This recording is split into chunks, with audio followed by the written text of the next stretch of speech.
अस्सलामुअलैकुम दोस्तों, Bilal unique design में आप लोगों का स्वागत है। शहाबुद्दीन मोहम्मद गौरी के बारे में सवाल जवाब। सवाल, शहाबुद्दीन तारीख़ में किस नाम से मशहूर है? जवाब, मोहम्मद गौरी के नाम से। सवाल, रियासत गौरी अफ़गानिस्तान के बादशाह गयासुद्दीन से महमूद गौरी का क्या रिश्ता है? जवाब, महमूद गौरी बादशाह का छोटा भाई है।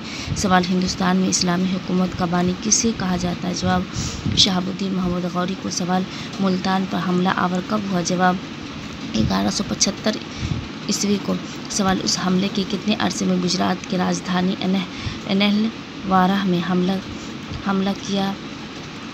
जवाब, 3 साल बाद। सवाल, गुजरात की राजधानी अनहलवारा के हमले में किसने महमूद गौरी को शिकस्त दी थी? जवाब, गुजरात की राजधानी अनहलवारा के राजपूत राजा भीमदेव ने उसे पसपा कर दिया। सवाल, मोहम्मद गौरी ने लाहौर के हाकिम खुसरो मुल्क को, जो गजली ख़ानदान का आखिरी बादशाह था, कब बेदखल करके पंजाब और सिंध पर भी काबिज हो गया था? जवाब, 1186 ईस्वी को। सवाल, तरावरी की पहली जंग मोहम्मद गौरी और राजपूतों के दरमियान कब हुई थी? जवाब, 1191 ईस्वी में। सवाल, उस पहली जंग में किसको फतह हुई थी? जवाब, राजपूतों को। मोहम्मद गौरी के जख्मी होने पर उनके लश्कर को शिकस्त हुई थी। सवाल, तराइन की दूसरी लड़ाई कब हुई थी? जवाब, 1192 ईस्वी में। सवाल, उस जंग में महमूद गौरी की फ़ौज की तादाद क्या थी? जवाब, महमूद गौरी 1,20,000 घुड़सवारों के साथ भीर नारायण के मैदान में मुआरका आरा हुआ। सवाल, उस लड़ाई में कौन कौन से इलाके मोहम्मद गौरी के कब्जे में आए थे? जवाब, दिल्ली और अजमेर पर मोहम्मद गौरी का काबिज हुआ था। सवाल, मोहम्मद गौरी ने कन्नौज के हुक्मरान चंद्र राठौर को कब शिकस्त दी थी? जवाब, 1194 ईस्वी में। सवाल, यह जंग किस मैदान में हुई थी? जवाब, चंद्रवारा के मैदान में। सवाल, उस जंग में फतह के बाद मुसलमानों के पास कौन से इलाके आए?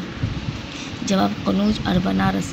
सवाल, मोहम्मद गौरी ने कन्नौज पर अपने किस गुलाम को नायब मुकर्रर किया और गजली वापस चला गया? जवाब, एक मोतबर्रिक गुलाम कुतुबुद्दीन ऐबक को। सवाल, कुतुबुद्दीन ऐबक ने कौन से इलाके फतह किए थे? जवाब, गुजरात और तंधील खंड को फतह कर लिया। जवाब, बख्तियार खिलजी ने कुतुबुद्दीन ऐबक की इजाज़त से बिहार पर हमला कब किया? जवाब, 1197 ईस्वी में। सवाल, उस वक्त बिहार में कौन आबाद थे? जवाब, बुद्ध मत। सवाल, बख्तियार खिलजी ने बिहार फतह कब किया? जवाब, 1199 ईस्वी में।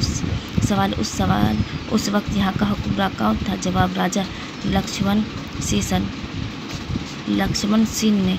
सवाल, उस हमले का नतीजा क्या हुआ? जवाब, राजा लक्ष्मण सिंह भाग गया और बख्तियार खिलजी को फतह हुई, लेकिन उसे यहाँ की आबोहवा रास न आई तो वह बीमार होकर वापस लखनऊ आ गए। सवाल, इख्तियारुद्दीन मोहम्मद बिन बख्तियार खिलजी कौन थे? जवाब, शहाबुद्दीन मोहम्मद गौरी का तुर्की गुलाम था। सवाल, मोहम्मद गौरी कब और कैसे लुक़मा अजल हुए? जवाब, जब वो घुघरू को शिकस्त देकर गजली जा रहा था, झल्लम के पास पहुंचा तो आराम के लिए खीमा लगाए चंद नामालूम आदमी खीमे में दाखिल हुए और महमूद गौरी को कत्ल कर दिया। सवाल, महमूद गौरी किस तारीख को कत्ल हुआ? जवाब, 15 मार्च 1206 ईस्वी को।